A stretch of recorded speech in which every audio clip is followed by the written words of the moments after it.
Hey guys, Casey Allen with the Still, Brett Denton with Kvell here again to show you another movement.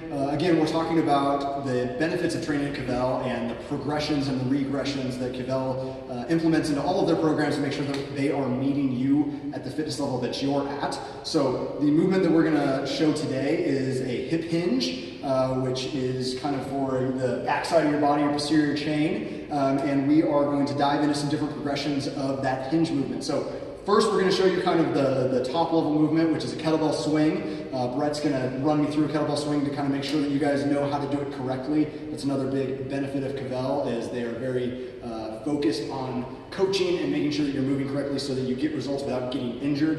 Very important. And then we're going to show some of the regressions that you would start at to be able to move up into that kettlebell swing. So, Brett? Yeah, so here's the thing on, everybody wants to build a nice glute and good hamstrings, and this is how we do that, right? So firstly on the swing, so there's two different types of swing. There's one swing that we really like, and there's one swing that we don't like that much. Unfortunately, the one that we don't like is more like an American swing, and that's what you're going to see more in like CrossFit gyms. And it's I'm not going to have Casey swing, because the reason that we don't like this swing as much, it puts intense pressure on the back when we're squatting and hinging. So we either want to squat or hinge, preferably not both of them together. So like the American swing, Casey's going to squat and hinge.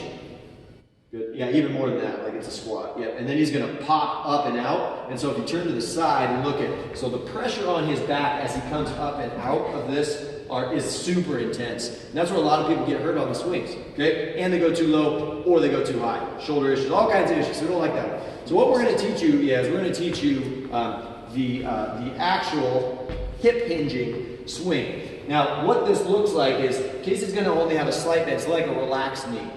That's going to put all the pressure on the hamstrings, the glutes, and the back. So this is working the entire posterior chain. Okay, so as he hinges, he's going to swing the kettlebell back between his groin, between his legs there, and he's going to pop his hips up. Okay, so he's going to squeeze the glutes at the top, and then the core is tight at the top. So I don't know if you can hear, but he's breathing out at the top as he comes to the top of that swing.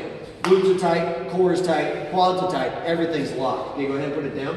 What we see a lot of issues on this is, number one, of course, is the knee bending issue. Number two is a rounding of the back. So as he swings, go ahead, don't actually swing. But as he swings, his back's going to round even more. Okay? And that's caused by a lack of tightness or a lack of knowing really what to do there. So the way we fix that is we just squeeze those shoulder blades together. Okay? That'll automatically make everything straight there. And then we just, again, make sure that we're really braced in the core.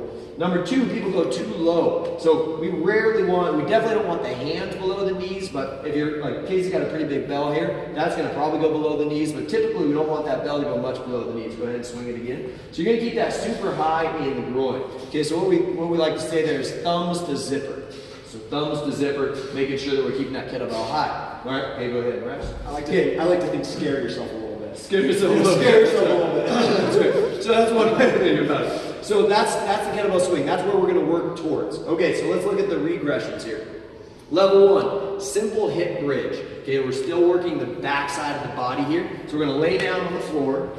And a few key things here to make sure that we're working everything that we need to. So this movement, a lot of the times we have, like if you've done a lot of yoga, a lot of these movements look like yoga movements, but they are not yoga movements. And so if you do them like a yoga movement, you're not benefiting properly. So like a yoga movement here would be Casey really pushing his hips all the way up, feet flat, really arching his back, kind of getting the hips up as high as he can, squeezing the shoulder blades together. Not what we want here. So what we want here is we want the pressure on the glutes, the hamstrings, and the core tight. So first I want Casey to get his core nice and tight. So he's going to kind of rotate the pelvis under, get the core tight. Then he's going to pick his toes up, move your feet up just a little bit, and he's going to dig his heels into the floor as hard as he can as he pushes his hips up. Okay, now what this does is activates the hamstrings, squeezing the glutes as he comes up, and the core is tight so that he can't arch the back. We don't want to feel this in that lower back at all. Okay, we can either just hold this position, we can go up and down with this, we can go single leg, all types of different variations we can do here. This is like a level one type of movement. Now here's the thing, this will kill you if you do it correctly, no matter how strong you are. If he is really pushing into the floor as hard as he can, squeezing his glutes as hard as he can, it's called an isometric movement, and it'll kill you no matter how strong you are. Okay, all right, let's pop back up. Okay, so now let's get into using the bell a little bit. All right, so when we use the bell, there's a few variations here to get ultimately to your swing. Okay, so to teach the hands, let's take a lighter weight behind your back here. This is going to almost force you to squeeze your shoulder blades together. And then from here, again, a slight bend in the knee, just a relaxed knee, and then you're just going to push your hips back towards the bell. Okay, so same exact movement as the swing, right? It's just not explosive. It's nice and controlled. We're just learning how to hinge. Okay, second, we're gonna go into what's called a goat bag swing. So you're gonna take it right on the solar plexus there, right on the xiphoid processes, right where your kind of rib bones meet. You're gonna pull as hard as you can. Again, shoulders are tight. So upper back's tight, that's gonna align the lower back, lock that core in. And now let's go ahead and let that thing pull us down a little bit. Push the hips back, feel it in the hamstring, feel it in the glutes, squeeze the glutes at the top. Okay, there's our goat bag swing. Okay, from there, once we got that master, we're gonna go into our regular RDL, Romanian deadlift or stiff leg deadlift. Okay, so from here, same exact hand pattern. Again, the body is doing the same exact thing, we're just moving the weight a little bit. Again, shoulders are tight, he's gonna squeeze them back, slight bend in the knees, up, squeeze the glutes. Again, push those hips back. We want to feel this in the hamstrings. If you're feeling it somewhere else, you might feel a little bit in the lower back, but it should be a muscular pain, not like like some spine, like sharp type of pain. Okay, so again, we're gonna lock the core in, shoulders tight, and he's gonna push the hips back, making sure he's feeling it in the hamstrings and the glutes. Okay, and then once you have those dialed in, the next step again is the swing. And again, it's just more explosive movement. He hikes it to the groin, pops it up, thumbs to zipper. Everything's locked in and tight. All right, guys, there is our hinging patterns. Woo!